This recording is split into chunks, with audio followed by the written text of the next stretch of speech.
Bandicoot Retrospective. Press start to begin.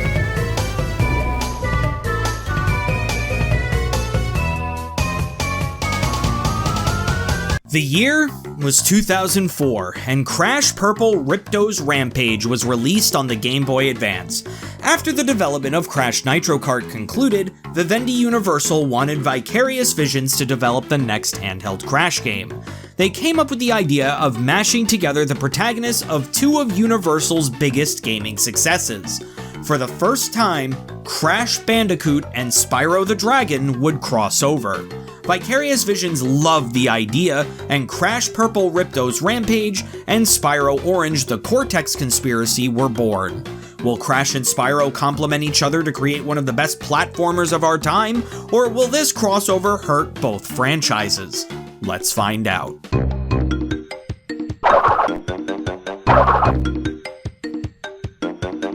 Somehow, someway, Cortex meets up with Ripto in his lab. They come up with a plan to try and get rid of their adversaries and take over their respective worlds. To do this, they plan on pitting Crash Bandicoot and Spyro the Dragon against each other by making them think that they are each other's enemy. To accomplish this, Ripto sends Riptox with Spyro masks to attack Crash, and Riptox with Crash masks to attack Spyro. Eventually, Spyro and Crash do meet up and fight each other. When Coco, Aku Aku, Hunter, and the Professor meet up and talk about their goals, they realize very quickly that they were tricked and team up to fight against their enemies. This happens at the end of World 1. Crash and Spyro then proceed to defeat Tiny and Ripto while collecting the power crystals and the gems. Cortex gets so desperate he even sends his niece, Nina Cortex, to go stop Crash, and oh my god, what did they do to her? This is the first appearance of Nina, and knowing what she becomes after this, what a horrible introduction. Crash and Spyro defeat Nina, put trackers on Cortex, and then defeat Ripto and Cortex once and for all. After one final goodbye, Crash and Spyro go back to their respective worlds. Good God. It's almost impressive just how horrible and thrown together this story is. For one thing, you bring together two of the biggest 3D platforming icons and you do this? You don't explain how the two worlds collide. You try to pit Crash and Spyro together by putting masks on Riptox? Riptox, by the way, that Spyro should at least recognize. Not only that, but the introduction of Nina here is terrible, and honestly proves just how haphazardly put together this game's story was. Let's go a bit into Nina's history. Nina Cortex was originally not supposed to appear in this game. Her first appearance was actually supposed to be in Crash Nitro Kart, but the developers of the game did not know how to fit her in. When Traveler's Tales were developing Crash Twinsanity, they loved the idea of Nina so much that they were going to have her first appear in that game. When promotional material for Crash Twinsanity came out, the developers of Crash Purple saw her and decided to take her and put her in this game, making this her first appearance instead of Crash Twinsanity. The developers of Crash Twinsanity didn't know about this until after Crash Purple was released. Just taking a character and slapping them into a game like that really shows that this game is just thrown together. My god. With all of that in mind, Crash Purple's story gets my rating of an F.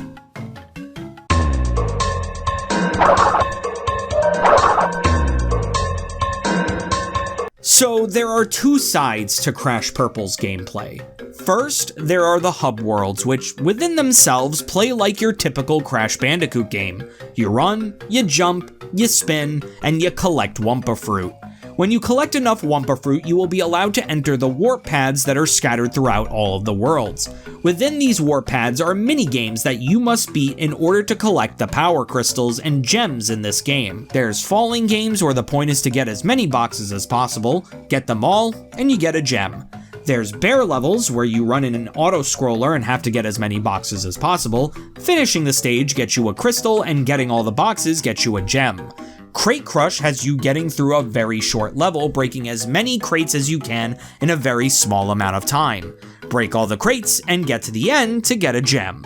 The Sheep levels has Crash shooting missiles at sheep on multiple lanes. Do it perfectly and you will obtain a power crystal. There's the helicopter stages, where you have to protect Crash from getting killed by these little tanks by either shooting them out of the air or lifting Crash's pod so it doesn't get rammed by them. This minigame is the absolute worst one in the bunch. In the later stages, the tanks fall so fast and you shoot so slow, and if you miss even one of these tanks and have them hit the ground, you're stuck until inevitably another tank shoots you and kills you. It's so badly designed that I feel like I have to get lucky in order to win. Anyway, there's River, where you have to go through some river rapids, breaking as many crates as you can. As usual, beating the stage gives you a crystal, and getting all of the boxes gets you a gem. This is the same with Tank, except now you're in a tank shooting at other tanks. There's the jetpack stages, which are very similar to the bear stages, except now you're on a jetpack. There's the pinball stages, which aren't pinball at all, in fact, it's Arkanoid, where you must clear all of the enemies off the board. Finally, there's the bat stages, which are literally the exact same thing as the jetpack stages, except now you can shoot. Collecting all of the crystals in a world will allow you access to the boss stages in the game. Honestly, I don't know what the gems are for. I think they're just bragging rights. Once you fight all of the bosses, which consist of Spyro, Tiny, Nina, Ripto, and then both Ripto and Cortex, you've beaten the game and everyone can go home. Jesus Christ, this game is baffling. It's almost impressive how much it feels like the developers didn't try with this game. I know I keep saying it, but this is Crash and Spyro's first crossover together, two of the biggest gaming mascots on the PlayStation, and this is what you come up with! It just feels so amateur. Even the way Crash controls in the overworld feels like I made this game in Game Maker. There's no polish, no thought went into this game, no effort was put in whatsoever. The games are mediocre at best and terribly designed at worst. This game's worst offender of them all is... it's just fucking boring. I don't think I had a single shred of fun playing this game. Hell, it barely feels like I played this game at all. It left zero impression on me, and I will not be surprised if I remember nothing of this game in a few years. Hell, I barely remember it now. With all of that in mind, Crash Purple's gameplay gets my rating of a D.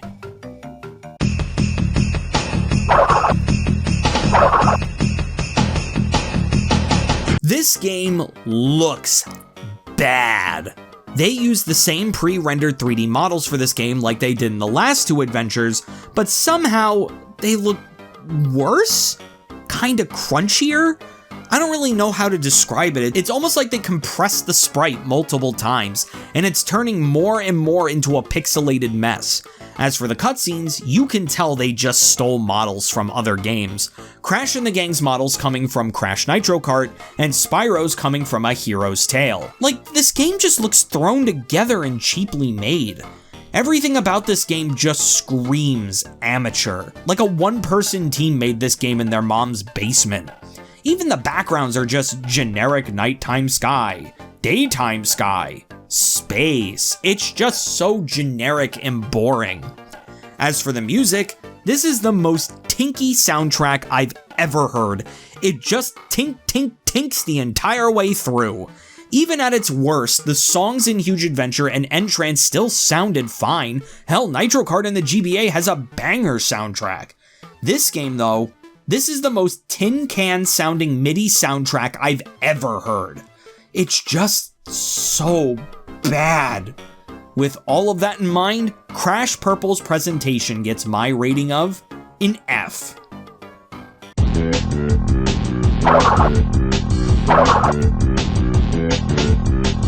To complete Crash Purple, you must collect every crystal, every gem, play every weightlifting minigame, and get all of the cards.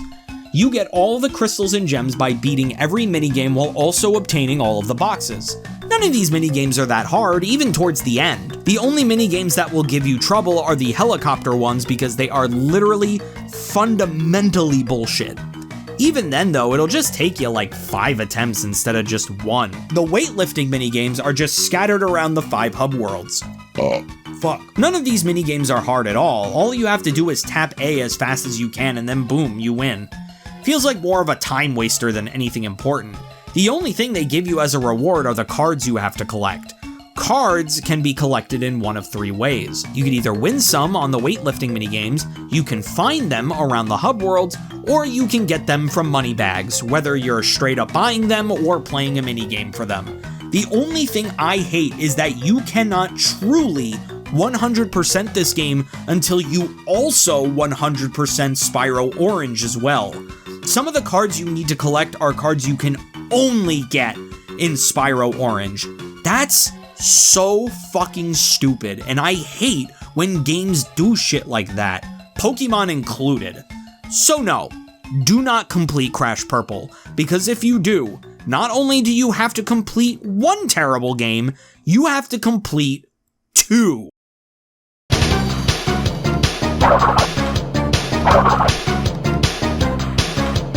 Good God, how did they screw this up that bad?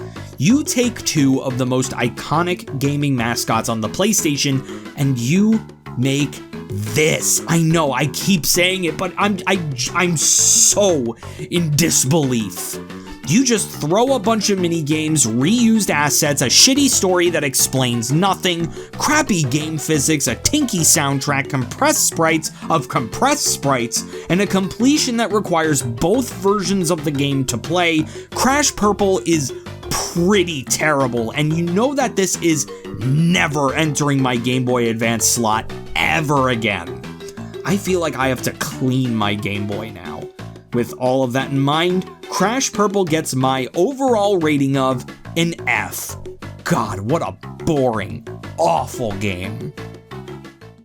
Thank you everybody so much for watching this video, and if you like the Crash Retrospective, please like, comment, and subscribe if you want to see more videos like this one, and hit that bell so you don't miss the next episode. We also have merch in the description below where you can get our shirts, mugs, and stickers to enrich your gameplay experience. I'd like to give a special shout out to Andrew's Retro Games for being the most well-esteemed guest of them all. You could also become a channel member to get all of these videos when I'm finished editing them, as opposed to when they're scheduled to come out. Next week, we'll be looking at the next Crash game in the lineup, Crash Twinsanity. With that, I'm Bottles, and I bid you, my well-esteemed guests, adieu.